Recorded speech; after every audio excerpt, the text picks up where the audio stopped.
Amigos de Piedras con Aletas, continuamos en esta conversación acerca de las primarias en Venezuela con Edgar Gutiérrez, experto analista político. Edgar, ahí todo el mundo tiene un criterio en cuanto a la efectividad del presidente de la República para lo que fue esa conexión humana o esa capacidad de transmitir un mensaje. Como analista político, ¿cuál sería el consejo primordial que Edgar Gutiérrez le daría a un futuro candidato de la unidad? Entendiendo que hay unas masas populares a las cuales hay que llegarles, que una cosa es el nivel académico de preparación o gerencial y otra cosa es la comunicación en el símbolo con la cotidianidad y con el ser humano que está en las situaciones más elementales de subsistencia. ¿Cuál es ese mensaje para que sea efectivo una campaña de un candidato de unidad? Agradezco enormemente tu pregunta, Enrique. Fíjate, muchas veces cuando se habla, se tiene este debate sobre visión del país, proyecto del país, casi siempre eso termina en un documento que nadie lee. Y los ejemplos son elocuentes. El Plan Consenso País, por ejemplo, del año 2004, es un documento que uno revisa y uno está de acuerdo en términos generales con ese documento, que creo que es una pieza muy buena. Incluso si uno va a revisar lo que fue la experiencia electoral reciente parlamentaria, 100 puntos están las 100 soluciones para la gente. Y yo incluso he llegado a sitios de altísimo nivel intelectual y he preguntado, ¿ustedes están de acuerdo con eso, verdad? Sí, claro, dígame la solución número 47. Voy por la 50, ¿no? Eso, por ejemplo, claro, el silencio es absoluto. Entonces, bueno, está bien, no importa, dígame la número 98. Silencio dígame absoluto. Alguna. Entonces, termino con la pregunta más contundente. Dígame la número 1. Y nadie la sabía. Y la número 1, que yo tuve la oportunidad de leerla, es hacer cumplir con la Constitución y las leyes. Una cosa básica. ¿A qué voy con todo esto? Que un programa de gobierno, un libro, no es una cosa que sea masivamente potabilizable, si cabe la expresión entre comillas. Cuando un candidato asume una campaña electoral y nada menos que contra un rival, un adversario como Hugo Chávez, uno tiene que asumir una cosa que hoy está muy en boga en el mundo de la comunicación política, es la construcción de un relato, de una historia. No es un cuento, porque mucha gente dice que todo este tema de la consultoría política es vender jabones y vender candidatos como productos. No, la consultoría política es mucho más serio que eso. Se trata de vender ideas e imágenes de personas. Son las dos cosas al mismo tiempo. El adversario final que tenga, que postule la oposición o la alternativa, como me gusta a mí denominarla, tiene que decirle al país cuál es su visión sobre el futuro de la nación. Pero no en un debate sobre lo que te dice el otro, porque estás en el fondo lo que estás es reafirmando sus marcos mentales. Tú tienes que buscar un esquema de relato de comunicación política que supere la propuesta de tu adversario. Eso no lo digo yo, eso lo dicen los grandes expertos y es lo que se hace usualmente en las campañas electorales. Pero este en particular es aún más importante porque un señor en el año 98, que venía por cierto 6 años antes de haber dado un golpe de Estado, le vendió al país una idea de una constituyente, de una cuarta república, de una quinta república, de un acabar con la corrupción. Y la gente lo compró. Nos guste o no nos guste, la gente, millones de venezolanos compraron ese relato.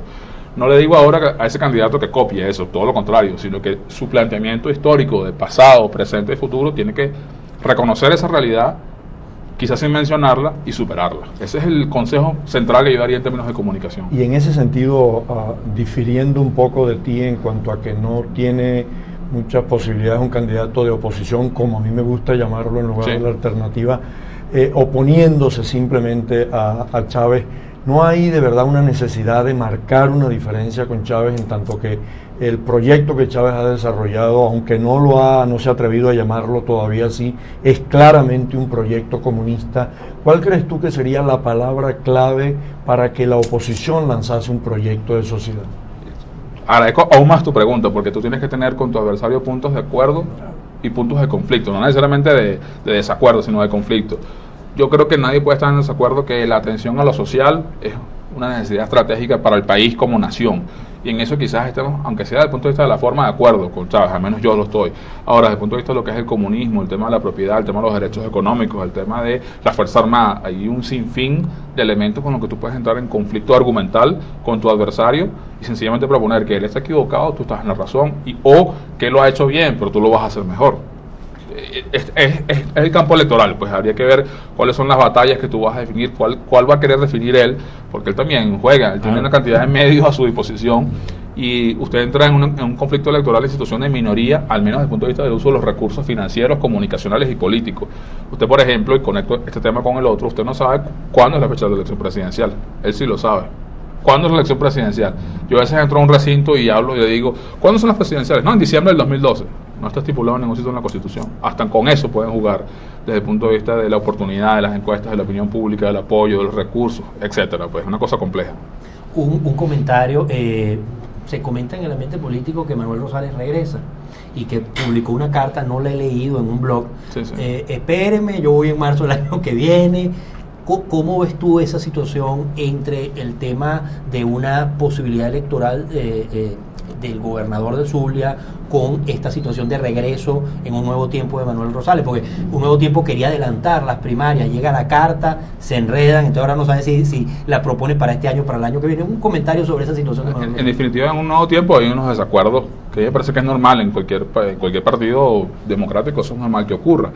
Claro, es como curioso que el presidente de un partido mande y publique en un blog una carta dirigida a la dirigencia de ese partido y sea la dirigencia de ese partido la que se entere por ese medio, lo cual te revela que hay unos desacuerdos ahí que yo entiendo son naturales, son cosas que la gente dirá, esta gente está pendiente de sus aspiraciones personales, de sus ansias de poder, que no se ponen de acuerdo, pero eso es normal en el juego político, debemos pasar por ahí.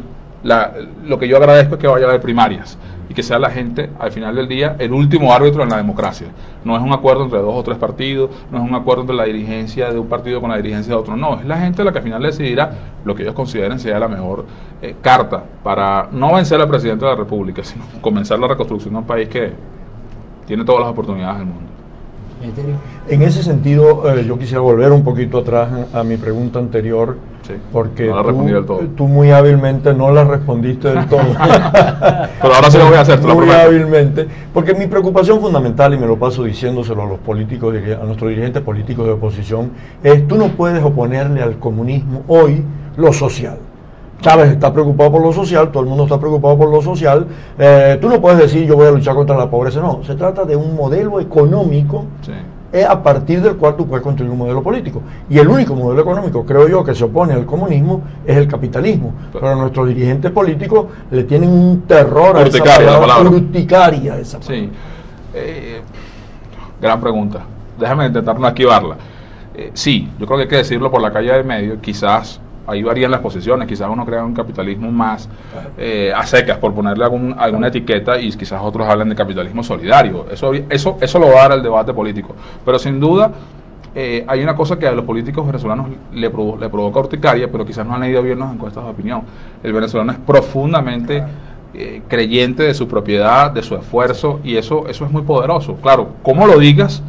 Creo que no debo ser yo el que lo resuelva en este programa. Ojalá pudiese resolverlo pronto. Pero es la búsqueda de esa propuesta que antagonice, que genere un conflicto y que produzca la duda metódica, diría yo, desde el punto de vista electoral. ¿Me conviene seguir por este camino o debería al menos intentar probar este otro? Esa es el gran punto central desde el punto de vista argumental de la campaña. Sí. Si quieres que te responda de manera académica, sí, tú no puedes contraponer comunismo con el tema social, no, porque estás hablando básicamente de lo mismo, te confundes y caes en el terreno del adversario. Confunde a la gente. Y caes en el terreno del adversario. Yo creo que tienes que hablar tú de un capitalismo para explicar qué clase de capitalismo quieres. Eso es lo que pienso debe hacerse. Bueno, amigo, el tiempo se nos ha agotado aquí en su programa Piedra con Aleta, lo humano en términos sencillos. Los invitamos a una próxima oportunidad. Le damos las gracias a Edgardo Gutiérrez, que es un amigo de la casa, siempre lo estamos consultando en estos temas electorales, y creo que con lo que tenemos por delante sostendremos otras intervenciones con él en todo este camino hasta las elecciones del 2012. Muchas gracias por su sintonía.